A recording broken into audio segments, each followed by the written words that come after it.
My name is Epsiba Beulah. Before I was a Hindu girl doing a lot of idol worship, and I was like a completely a traditional girl, like accepting what father says, what the elder says, and I was used to respect all those things.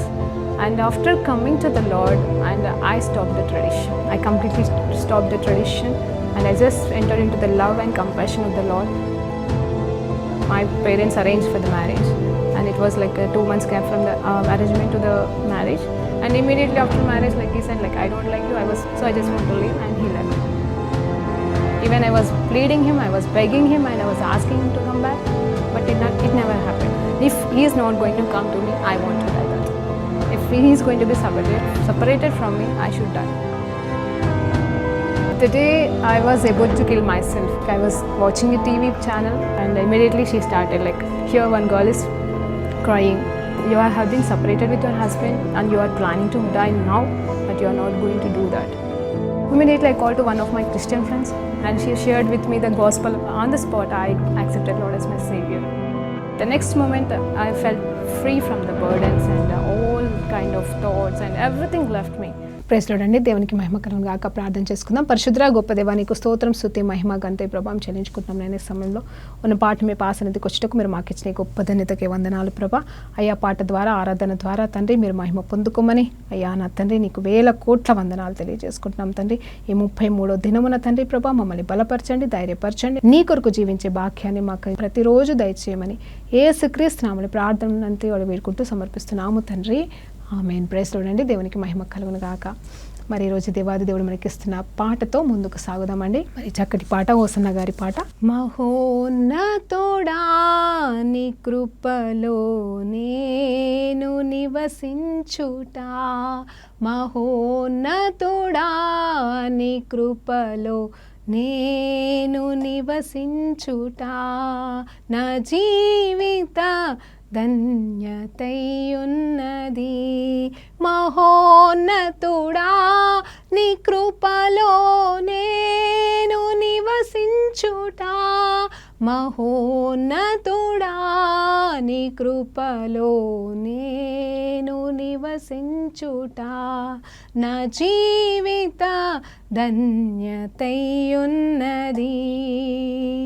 Mode భారిన జీవితాలను చిగురింపజేయగలవు నీవు, mode భారిన జీవితాలను చిగురింపజేయగలవు నీవు, మారానుభవం మధురముగా మార్చగలవు నీవు, మారానుభవం మధురముగా మార్చగలవు నీవు, మహోన్నతుడా నీ కృపలో నేను నివసించుట, నా జీవిత ధన్యతయున్నది. ఆకువాడక ఆత్మఫలములు ఆనందముతో ఫలించనా, ఆకువాడక ఆత్మఫలములు ఆనందముతో ఫలించనా, జీవజలముల ఊటైనా, జీవజలముల ఊటైనా నీ ఒరను నన్ను నాటితివా, నీ ఒరను నన్ను నాటితివా, మహోన్నతుడా నీ కృపలో నేను నివసించుట, నా జీవిత ధన్యతయున్నది. వాడపారని స్వాస్థ్యము నాకై పరమందు దాచి ఉంచితివా, వాడపారని స్వాస్థ్యము నాకై పరమందు దాచి ఉంచితివా, వాగ్దాన ఫలము అనుభవింపా, వాగ్దాన ఫలము అనుభవింపా నీ కృపతో నన్ను పిలచితివా, నీ కృపతో నన్ను పిలచితివా, మహోన్నతుడా నీ కృపలో నేను నివసించుట నా జీవిత ధన్యతయున్నది. మహోన్నతుడా నీ కృపలో నేను నివసించుట, మహోన్నతుడా నీ కృపలో నేను నివసించుట నా జీవిత ధన్యతయున్నది, నా జీవిత ధన్యతయున్నది.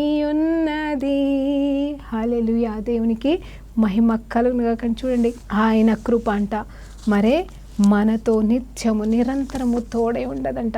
దేవునికి మహిమ కలుగును కాకండి. ఆయన కృపలో వర్ధిల్లుట, ఆయన మహోన్నతుడు కాబట్టి ఆ మహోన్నతుని చాటుట కాపరిగా ఉంటుండగా ఆయన రెక్కల కింద మనము భద్రపరచబడ్డం అనేది నిజంగా ఎంత ధన్యత అండి, ఎంత ధన్యత. మరి పాట పాడిన రీతిగా కాసేపు ఆరాధన చేసుకుందాం.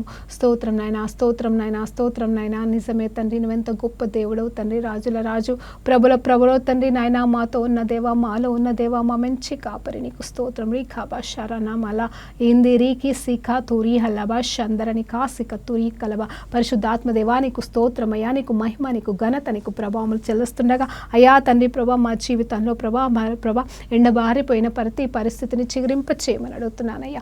ఏ బిడ్డకి ఏ మాట కావాలో ఆ మాటతో వారిని బ్రతికించయ్యా. అయ్యా ఏ బిడ్డకి ఏ అవసరత ఉందో ప్రభా నైనా ఆ అవసరతలు తీర్చినైనా వారిని తృప్తిపరచు దేవా, నీకు స్తోత్రమయ్యా. ఓ రాబా శ్రీకాందరబా అడుగుడి అంటున్నావు తండ్రి, ఇవ్వబడినన్నావు తండ్రి ప్రభా. అయ్యా అడుగుతున్నాము తండ్రి ఈ మధ్యాహ్న కాల సమయంలో. రీకాబా షరాబా ఓ రీబారానే ఖరాబా రికరందరి కాసిక తురి కలబా. Thank you lord, thank you lord, thank you lord, thank you lord, thank you lord. రీ హలానా కాష కర్రబా ఓ రీ బాబా సకందూరి హలమా శ్రీకందరబా. Thank you lord. గొప్ప దేవా నీకు స్తోత్రం, మహోన్నతుడ మహాగణుడా నీకు స్తోత్రమయ్యా, మా మంచి కాపరి నీకు స్తోత్రమయ్యా. తండ్రి నీకు వందనాలు ప్రభా.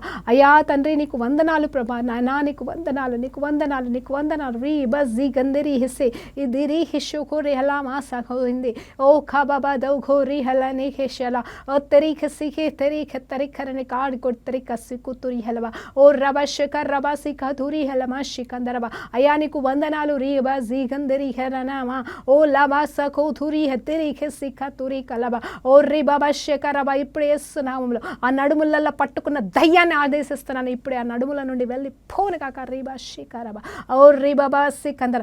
ఎముకల్లో దాగి ఉన్న దురాత్మ శక్తుల నుండి ప్రభా నాయన బిడ్డలకి విడుదల కలుగును గాక. వారి శరీరాలు నా ఎముకల్లో అవయవాల్లో ప్రభా నాయన తండ్రి అయ్యా నీ జీవం ప్రవహించును గాక నాయన. నీ నుండి కానివి ఏవైతే పెట్టబడిన వాటి వేర్లతో పాటుగా పెర్రకి వేస్తుండగా ప్రభా నీ సంపూర్ణ స్వస్థత కార్యములు అయ్యా బిడ్డ అంతరంగంలో జరుగుతున్నాను కా. నీకు వందనాలు, నీకు వందనాలు. మహోన్నతులు తండ్రి రీఖాబా శిఖందరబా సారాబా శకరం. నడవలేని వారు నడుచుదురు గాక రీఖాబా. నిలబడలేని వారు నిలబడుదురు గాక. మాట్లాడలేని వారు మాట్లాడుదురు గాక. ఇస్తున్నాము రీఖాబా జింగిందిరి హిస్సి ఈ కాలోకు రీహసి నిరిబా సారోహో ఆ రాగా షుకు రీహబా శ్రీహందరబా. ఓ థ్యాంక్ యూ జీసస్. గొప్ప దేవా నీకు స్తోత్రం, నీకు స్తోత్రం, నీకు స్తోత్రం, నీకు స్తోత్రం. అయ్యా నీకు వందనాలు. ఓ మా సఖా రోకో శిఖారాబా. Thank you lord. Holy spirit God thank you lord, thank you lord. Touch them lord, touch them lord, touch them lord. Lord నీ అభిషేకంతో ముట్టండి అయ్యా, నీ ఆత్మ అభిషేకం చేత తాకండి ప్రభా. అయ్యా అయ్యా తండ్రి నీకు వందనాలు ప్రభా. వారి జీవితాల్లో ప్రభా చిగురింపును కలగజేయబడును గాక. అయ్యా తండ్రి జీవ ఊటగానైనా వారి జీవితంలో ప్రవహించునా తండ్రి. ఓ రాజా నీకు స్తోత్రం అయ్యా. అయ్యా తండ్రి ప్రభా ఈ ఖా కూలి ఖందే హే ఇకరకసు కుదిరి హెషలబా ఇందిరినికి సీదూరి హలవా శిఖందరబా. Thank you lord. గొప్ప దేవా నీకు స్తోత్రం అయ్యా. నానా నీకు వందనాలు, నీకు వందనాలు, నీకు వందనాలు. ఓ బది రిబ సికందూరి హలబా ఓ రీ బాబా సఖా రనా ఖషరా. Thank you Jesus. గొప్ప దేవా నీకు మహిమ, నీకు ఘనత, నీకు ప్రభావం చెల్లిస్తూ ఈ స్తుతి ఆరాధన ప్రార్థన సమర్పిస్తున్నాము తండ్రి.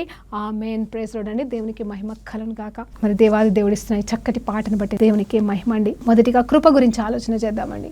ఆయన కృపలో మనము నిలిచి ఉండుట ఎంతో గొప్ప భాగ్యం అని ఇప్పుడు పాట పాడినట్టుగా అవునండి. మూడు బారిన జీవితాలని ఆయన చిగురింప చేయడానికి ఇష్టపడుతున్నాడు. అంత మాత్రమే కాదు, మార అనుభవాన్ని అంట మధురంగా మారుస్తాడు. మార అంటే చేదటండి.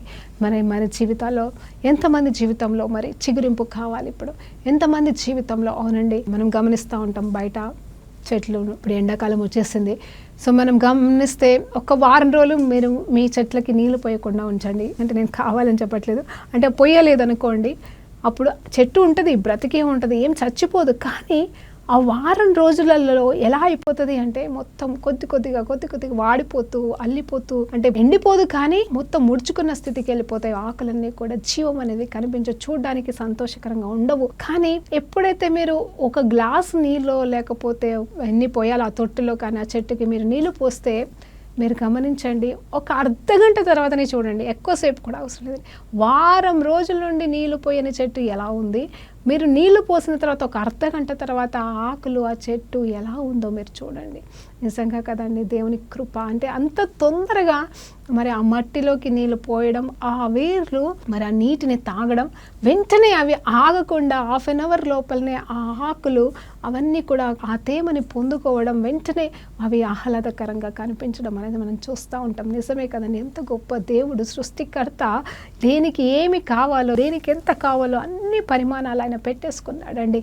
నిజముగా మనం కూడా అనుకుంటాం కదా, అమ్మో ఎండిపోతున్నాయి, చెట్లు ఎండిపోతున్నాయి. నిజంగా ఆకులను చూస్తే చెప్పొచ్చు ఎన్ని రోజులైంది నీళ్లు పోసారా అని చెప్పేసి. అంటే భూమిని బట్టి కాకపోవచ్చు, భూమిలో కానీ కాదు, కానీ అంటే మనం మట్టి తడిని బట్టి కూడా కొంత మనం చూస్తూ ఉంటారు, ఎండిపోయింది అక్కడ మొత్తం పొడిబారిపోయింది అని చెప్పేసి మనం నీళ్ళు పోయొచ్చు. కానీ నిజం చెప్పాలంటే ఆ చెట్టుకున్న ఆకులను చూసి కూడా ఎన్ని రోజులైంది నీళ్ళు పోయాలి అన్న ఆలోచన కలుగుతుంది. సో అలాంటిది నా జీవితము వాడిపోయిన పరిస్థితి, మరి భయంకరమైన చేదు అనుభవాలు గుండా మనం వెళ్తుంటుండగా దేవుడు జీవజలపు ఊటగా మన జీవితంలో చిగురించునుగాక. ఆయన మనల్ని చిగురింప చేయడానికి ఆయన ఊటని మనకి ఇచ్చునుగాక. అవునండి, కేవలం ఆత్మాభిషేకం పొందుకొని అద్భుతాలు లేకపోతే ఆత్మను పొందుకొని క్వైట్గా కూర్చోవడం అని కాదు, కానీ నిజమే అండి, మన జీవితాల్లో కూడా మరి ఆశీర్వాదకరమైన జీవితాన్ని గాను, ఆనందకరమైన జీవితం గాను, ఇతరులు మన జీవితాలను చూసినప్పుడు అరే వీరి జీవితం ఎంత బాగుందని ఆనందించే జీవితం. ఆఫ్ కోర్స్ అవసరమైతే కుళ్ళుకున్న సంతోషమేనండి, దేవునికి మహిమ కలుగును గాక. అంటే నేనేమంటున్నానంటే కుళ్ళుకుంటే సంతోషమే, కానీ వారు కుళ్ళుకొని వాళ్ళు మరలా మన జీవితంని పాడు చేయాలనో లేకపోతే నాశనం చేయాలనో పగపట్టే పరిస్థితిని గురించి నేను అనట్లేదు. కానీ మరి ఆనందకరమైన కుళ్ళు ఉంటుంది, భయంకరమైన నెగిటివ్ కుళ్ళులు కూడా ఉంటాయి. సరే, ఇప్పుడు ఆ కుళ్ళుల గురించి అని కాదు, కానీ మన జీవితము మోడబారిపోయింది, మన జీవితము చిగురింప చేయబడాలా అంటే అది కేవలం దేవుని వల్లనే సాధ్యం అండి. మనుషులు చేస్తే కొద్ది కాలమే, కానీ దేవుడు చేస్తే కలకాలం అన్నట్టుగా దేవుడు మన జీవితాన్ని వెలిగించునుగాక. ఆయన మన జీవితాన్ని ఆనందకరంగా మార్చబడునుగాక, మార అనుభవాన్ని మధురంగా మార్చునుగాక. నిజంగా అండి, నేను సజీవ సాక్ష్యం అండి, దేవునికి మహిమ కలుగునుగాక. నేను అనుకుంటాను, ప్రభా నేను ఎప్పుడు కూడా నా గురించి అంత ఎక్కువగా నేను ఎప్పుడు చెప్పేదాన్ని కాదు. గత 7 సంవత్సరాలుగా అంటే నా జీవితంలో జరిగిన ఎప్పుడో ఒక మాట, ఎందుకంటే వాక్యం అర్ధగంట చెప్పడానికి సరిపోయేది, ఎక్కువ సాక్ష్యాలు చెప్పేదని కాదు. కానీ ఈ 40 రోజులలో దేవుడిచ్చిన ప్రేరేపణ బట్టి నేను అనుభవించిన కొన్ని అనుభవాలను చెప్తూ మరి సాక్ష్యపూర్వకంగా మరి నా గురించే నేను చెప్తా ఉన్నానండి, నన్ను క్షమించండి. కానీ అంటే నా పట్ల దేవుడు చేసిన కార్యాలు ఎక్కువగా నేను చెప్పడం అనేది జరుగుతుంది. సో ఈ మార అనుభవాన్ని కూడా నేను ఒకసారి జ్ఞాపకం చేస్తున్నాను. నా జీవితం, నా సాక్ష్యం మీరు గమనిస్తే 3 వారిపైన నా జీవితం నిజం చెప్పాలంటే ఎండిపోయే స్థితి, అంటే అసలు నాకంటూ ఎవరు లేని పరిస్థితి, అందరుండి కూడా అనాథగా మిగిలిపోయాను, ఇంకెందుకు నా బ్రతుకుని చచ్చిపోవాలనే పరిస్థితి గుండా నేను వెళ్తున్నప్పుడు మరి దేవాది దేవుడు ఒక మాట రూపంలో, ఒక వీడియో రూపంలో వచ్చి మరి దర్శించి నా కోసం బ్రతుకు అనే ఒక మాటనిచ్చి, అవునండి ఆయన వాక్కు పంపి బాగుపరిచే దేవుడు అంటే ఆ దేవునికి స్తోత్రం కలుగును గాక. 107వ కీర్తనలో ఉంటుంది కదండి, ఆయన మాట పంపించి, ఆయన మాట పంపించి బాగుపరుస్తాడంట, స్వస్థతనిస్తాడంట. హల్లెలూయా. ఆ రోజు మాట అంటే ఏంటో నాకు తెలియదు, వాక్యం అంటే ఏంటో నాకు తెలియదు,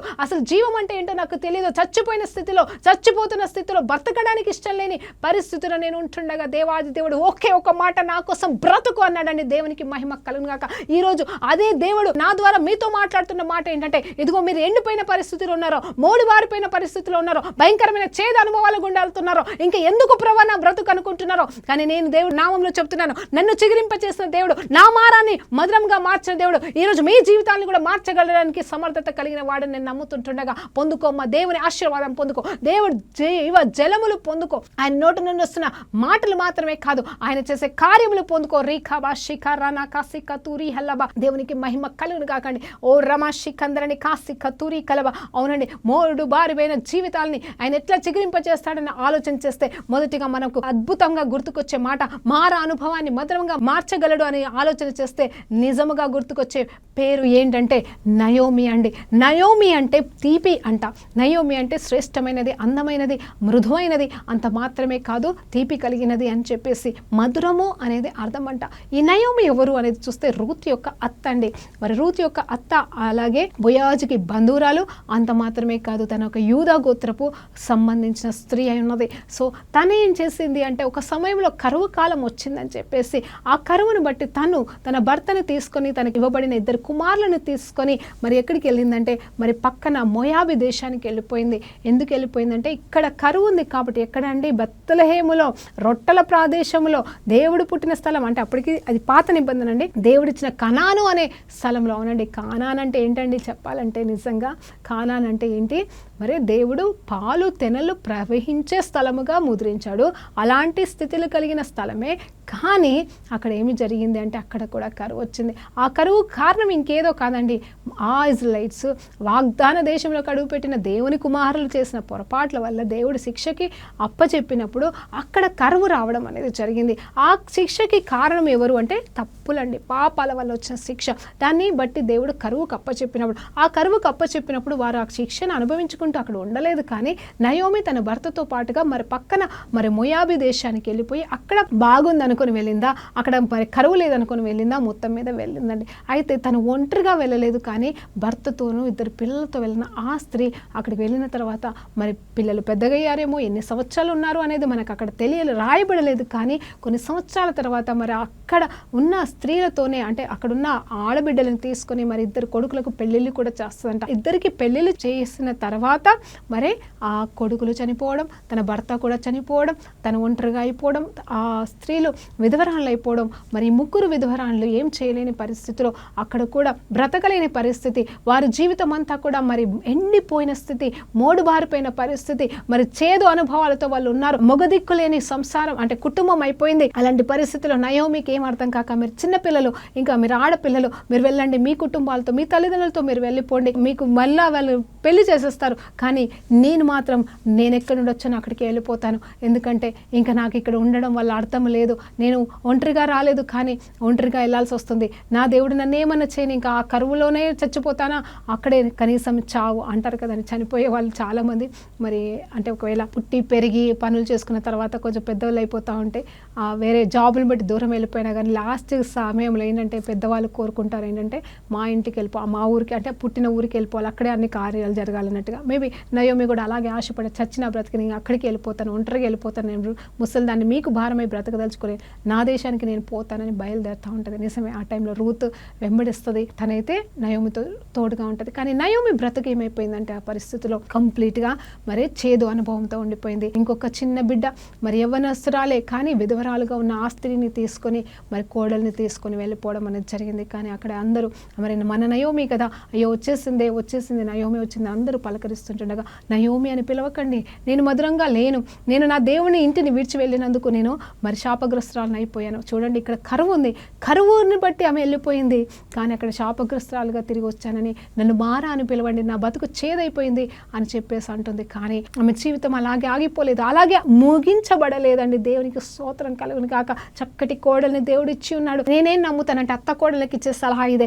నయోమి నిజమే కరువును బట్టి వెళ్ళిందేమో పాపం, మరి తెలియకుండా వెళ్ళిందేమో తెలీదు, భర్తను బట్టి వెళ్ళిందో మనకి తెలీదు, కానీ తనైతే తిరిగి తన దేశానికైతే తిరిగి వచ్చింది. అయితే ఒక్కటి గుర్తుపెట్టుకోండి, నయోమి దేవుని మాత్రం విడిచిపెట్టలేదని. ఎందుకు ఈ మాట చెప్తున్నా అంటే నయోమి దేవునితో ఉంది, దేవునితో గడిపింది, దేవుని సాక్షిగా బ్రతకింది. కాబట్టే ఆ రూత్ అనే కోడలు నయోమిని బట్టి నీ దేవుడే నా దేవుడు, నీ ప్రజలే నా ప్రజలు, నువ్వెక్కడ ఉంటావు అక్కడే ఉంటాను, మరణం తప్ప ఇంకేది నన్ను సపరేట్ చేయలేనని చెప్పేసి ఒక యవ్వనస్త్రాలు పలకగలిగిందంటే దానికి కారణం నయోమిలో ఉన్న సాక్ష్య జీవితం. దేవునికి స్తోత్రం కలుగును గాక. అలాంటి అత్తగా నువ్వు ఉండాలి, అలాంటి కోడలుగా నువ్వు ఉండగలుగుతున్నావా అని చెప్పేసి దేవుడు ప్రశ్నిస్తున్నాడు. అవును, బయట మంచిగానే సేవ చేస్తున్నావేమో, కానీ నీ ఇంట్లో నువ్వు ఎలా ఉన్నావు, బయట గొప్పగా ఉన్నావేమో, మరి నువ్వెలా ఉన్నావు, బయట భక్తిగా బ్రతుకుతున్నావేమో, నీ ఇంట్లో నీ స్థితి ఎలా ఉందని ఈరోజు దేవుడు ప్రశ్నిస్తుండగా పరిశీలించుకోమని దేవుడు ప్రశ్నిస్తున్నాడు. హల్లెలూయా. రీఖబా షందరని కాసికతో రీఖలబా. హల్లెలూయా. చూడండి, నయోమి బ్రతుకు తనంటుంది తన జీవితాన్ని బట్టి మరి చేదైపోయింది, నా బ్రతుకు చేదైపోయింది అంటుంది, కానీ నిజంగా చేదు కాలేదండి. శ్రేష్టమైన ఒక కోడల్ని సంపాదించుకుంది, ఒక ఆత్మను సంపాదించింది. దేవునికి స్తోత్రం కలుగును గాక. తన కుటుంబంలో ఉన్న సమస్తాన్ని కోల్పోయిందేమో, కానీ ఒక శ్రేష్టమైన కోడల్ని తన సాక్ష్య జీవితాన్ని బట్టి, తనలో ఉన్న దేవుని ప్రేమను బట్టి ఆ కోడలు తనని వెంబడించుకుంటూ వచ్చిందండి. హల్లెలూయా. క్రీస్తుని చూపించగలిగింది, దేవాది దేవుని ప్రేమను చూపించగలిగింది. లేకపోతే ఎలా వస్తుందండి? రూతు రాలేదు. ఒక మియాబిరాలు, ఒక అన్యురాలు నయోమిని పట్టుకొని రావాల్సిన అవసరమే లేదు. కానీ నయోమి దేవుడు గొప్ప దేవుడని నయోమి జీవితం ద్వారా తెలుసుకొని, నయోమి అనుభవించిన జీవితం ద్వారానే మనమే తెలుసుకుందేమో. నష్టం కాదండి ఇక్కడ, ఫిజికల్ నష్టం కాదు. మనం కూడా మన జీవితంలో దేవుడు ఆశీర్వదించకపోతే, మనకేదో నష్టమైతే, మన జీవితంలో ఏదైనా కోల్పోతే, మన కుటుంబ సభ్యులు ఎవరైనా పోతే, దేవుడు ఏం చేశాడు, దేవుడు నమ్ముకుంటే ఏం జరిగిందని చెప్పేసి మనం దేవుని విడిచిపెడతామేమో. కానీ ఇక్కడ అంత నష్టపోయినా కూడా ఆమె దేవుని విడిచిపెట్టలేదు. అలాగే రూతు కూడా దేవుడిని విడిచిపెట్టలేదు, ఇంకా దేవుని హత్తుకోవాలని ఆశపడింది. అలాగే వచ్చింది. నిజం చెప్పాలంటే మారా జీవితాలే, చేదుకరమైన జీవితాలే వాళ్ళు పర్సనల్గా అనుభవిస్తున్నారు, కానీ దేవుడు కలిగి ఉన్నారు. అందుకోసమే తిరిగి వచ్చిన వెంటనే దేవుడు ఉన్నతమైన స్థితిలో అటు నయోమిని, రూతుని ఇద్దరిని ఘనపరచలేదా అండి? అంటే అదంతా చెప్పడానికి ఇప్పుడు సమయం లేదు. కానీ ఏదేమైనా సరే మారా జీవితాన్ని మధురంగా మార్చేశాడు. ఇప్పుడు మన జీవితంలో కూడా మనం మారదాము. ముందు మన మనస్సులు మార్చుకుందాం, మన జీవిత విధానాన్ని మార్చుకుందాం, మన బ్రతుకులని మార్చుకుందామండి. దేవుడు మన జీవితాన్ని మార్చడానికి ఆయనతో సంసిద్ధంగా ఉన్నాడు. మనం ఇష్టపడకపోతే, మనం లోపడకపోతే, మనము ఆయన దగ్గర సాగిల పడకపోతే మన జీవితం సాక్షార్థకరం కాలేదు. మన జీవితాల్లో మధురం అనే అనుభవం రాలేదండి. హల్లెలూయా. దేవునికి మహిమ కలుగును గాక. మధురం అంటే నిజం చెప్పాలంటే కేవలం ఆస్తి అంతస్తులు మాత్రమే కాదండి, బంగారం వెండి మాత్రమే కాదు, అన్ని కలిగి ఉండటం అనేది ఆశీర్వాదమే కాదనట్లేదు. కానీ అవన్నిటికంటే శ్రేష్టమైన దేవుడు కలిగి ఉన్నాడనే గొప్ప ఆశీర్వాదం అనుకుంటే ఈ లోకంలో ఇంకేమీ అక్కర్లేదు. ఆ రీతిగా నువ్వుంటే నాకు చాలేసే అని పాడగలుగుదామా అనేది మనము పరిశీలించుకోవాలి. చూడండి, మారా అనుభవాన్ని ఈ రీతిగా మధురంగా మార్చేశాడు. అంత మాత్రమే కాదు, ఎంతోమంది బైబిల్లో చూస్తున్నప్పుడు వ్యభిచారులు అంటండి. హల్లెలూయా. వ్యభిచారుల జీవితాన్ని గొప్పగా దేవుడు మార్చేసి ఉన్నాడు. వారితో ఉన్నాడు, వారితో నడిచాడు, వారిని చూసుకున్నాడు. అంత మాత్రమే కాదు, ఎందుకు వ్యభిచారులతో పాపం చేస్తున్న వారితో మీ యేసు ప్రభు వారు నడుస్తున్నారు, తిరుగుతున్నారు, భోజనం చేస్తున్నాడు అంటే అప్పుడైనా ఒక మాట అంటున్నాడు, ఇదిగో రోగుల కొరకు డాక్టర్ ఎలా అవసరమో నేను పాపుల కొరకే వచ్చి ఉన్నానని చెప్పేసి అంటున్నాడు. పాపుల కొరకే నేను వచ్చి ఉన్నాను అంటున్నాడు. వ్యభిచారులు సైతం మరి పరలోకానికి వెళ్తారు, కానీ మరి నటించేవారు, మరి హిపోక్రటైట్స్ మరి పరలోకానికి వెళ్ళలేరు అని చెప్తున్నాడు. అంటే వ్యభిచారుల కోసం నేను వెళ్ళ చెల్లించాను, ఈ నటించే వారి కోసం కాదు. సో ఈరోజు దేవుని పాదాలు పట్టుకొని అడగండి దేవుని, మీ జీవితంలో నటన ఉందా, వ్యభిచారం ఉందా? వ్యభిచారం ఉంటే ఒప్పుకొని విడిచిపెట్టు, నటన ఉంటే మాత్రం దేవుడిని నేను త్రూసివేస్తాడేమో, జాగ్రత్త. ఆ నటన బ్రతుకు నుండి బయటకు రా, నటించకు. పరిశుద్ధంగా పవిత్రంగా ఉన్నట్టుగా నువ్వు నటించడం ఆపేస్తాయి. యథార్థమైన నిస్థితి ఎలా ఉంటే ఆ రీతిగానే నువ్వు ఒక వ్యభిచారమైనా సరే దేవుని పాదాలు పట్టుకో. ఆయన మార్చడానికి ఇష్టపడుతున్నాడు. అది నిజమైన మార నుండి మధురమైన అనుభవం కాదంటారా? మన జీవితాన్ని మార్చడానికే ఆయన కోరుకుంటున్నాడని ఆయన అంటున్నాడు. ఏమంటారు తెలుసా? ఈ లోకంలో ఎవరు నశించడం నాకు ఇష్టం లేదంటున్నాడు. అవును, అంత మాత్రమే కాదు, పాత నిబంధన చెప్తున్నాడండి. అప్పటికి యేసుప్రభు వారు రక్తం చెందించలేదు, వెల చెల్లించబడలేదు. అప్పుడే అంటున్నాడు, నా వైపు తిరిగితే చాలంట, నా వైపు తిరిగితే చాలంటున్నాడు. అవును, మీరు అడ్డదారులు వెళ్ళిపోయారేమో, నీచ మార్గంలో వెళ్ళిపోతున్నారేమో, కానీ తిరగండి, నా వైపు తిరిగితే చాలు. మిమ్మల్ని నేను నాశనానికి అప్పచెప్పడం నాకు ఇష్టం లేదు, కానీ మీరు మార్చబడి నా వైపు తిరిగితే చాలు. నేను మార్పునే కోరుకుంటున్నాను, మెంచే కోరుకుంటున్నాను, మిమ్మల్ని కాపాడడమే నేను కోరుకుంటున్నాను. కానీ మీరు చేయవలసిందల్లా నేను కాపాడలేను, కానీ మీరు నా వైపు తిరిగితేనే ఇది సాధ్యం. కాబట్టి నా వైపు తిరగమని దేవుడు బ్రతిమలాడుతూ ఉన్నాడండి. అవునండి, ఆకువాడ కానీ చెప్పేసి మనం పల్లవిలో పాడుకున్నట్టు, పాటలో పాడుకున్నట్టుగా మరి ఒక చెట్టుని ఆలోచన చేద్దామండి. మరి ఆ చెట్టు ఎంత పెద్ద చెట్టు, ఎంత భయంకరమైన, మొత్తం దానికి మొదల్లోకి వెళ్ళే పాటు అంటే వేర్లు కాదు, కానీ మామూలు కొట్టేసి పడేస్తారండి. కొట్టేసిన అనుకో అదేమవుతుందో తెలుసా? కొన్ని రోజుల తర్వాత కొంచెం తేమ తగిలో, లేకపోతే అంటే కొంచెం నీళ్ళు, మంచో ఏదో ఒకటి పడి చిన్నగా పక్కకి వెళ్ళి, చాలా పెద్ద చెట్టుది మనం మొత్తం కొట్టి పడేసినా కూడా ఎక్కడో ఒక పక్కకి వెళ్ళి చిన్నగా చిగురులాగా మరి వస్తూ అది పెద్దగా అయిపోతూ ఉంటుందండి.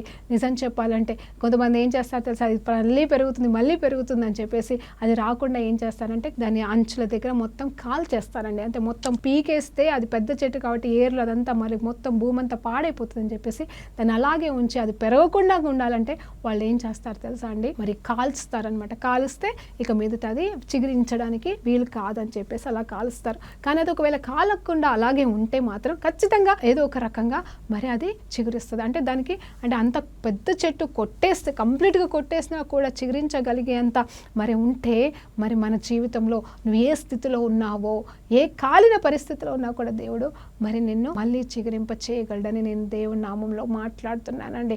అవును, నువ్వు ఎంత ఉన్నత స్థితికి వెళ్ళి మొత్తం పడిపోయిన, ఎంత మీ బిజినెస్లో కావచ్చు, పరిచయలో కావచ్చు, లేకపోతే కుటుంబ పరిస్థితుల్లో కావచ్చు, అన్నిట్లలో జీరో అయిపోయినవేమో, ఉన్నావేమో, అంతగా హెచ్చించబడిన నువ్వు మరి ఇక్కడ దిగజారిన పరిస్థితిలో ఉండిపోయినావేమో, చేసిన తప్పు వలనో లేకపోతే ఇతరుల వలనో మరి ఎలా నష్టపోయావో. కానీ దేవుడు ఏమంటున్నాడంటే నీకు నిరీక్షణ ఉంది. ఆ చెట్టుకి ఎలాంటి నిరీక్షణ ఉందో అలాంటి నిరీక్షణ నీకు కూడా ఉంది అని దేవుడు చెప్తున్నాడు. కాబట్టి ఆయన వైపు చూడు, ఆయన మరలా నిన్ను చిగురింప చేయగలడు. ఎలా తెలుసా? చిన్న నీటి చుక్క అంట అండి. హల్లెలూయా. మనం ముందు మాట్లాడుకున్నట్టుగా చిన్న నీటి చుక్క ద్వారా అది ఎంతగా ఆకులు చిగురిస్తాయి. అలాగే కొట్టివేయబడిన చెట్టు అంతా కూడా మరలా అంత పెద్ద చెట్టు అయ్యేంతగా మరి ఏ రీతిగా పైకి ఎదుగుతుంది. కేవలం మంచును బట్టి కూడా, కొన్ని చెట్లు అయితే మంచును బట్టి కూడా మరి అవి చిగురుస్తాయంట. ఎండిపోయిన స్థితి నైట్ పడిన మంచును బట్టి కూడా తెల్లారి చక్కగా కనిపిస్తాయంట. నీళ్లు లేకపోయినా కూడా అదండి నిజంగా చిగురింప చేయబడ్డం అనేది. అలా మనము కూడా ఆయన సన్నిధిలో మనం వర్ధిల్తే,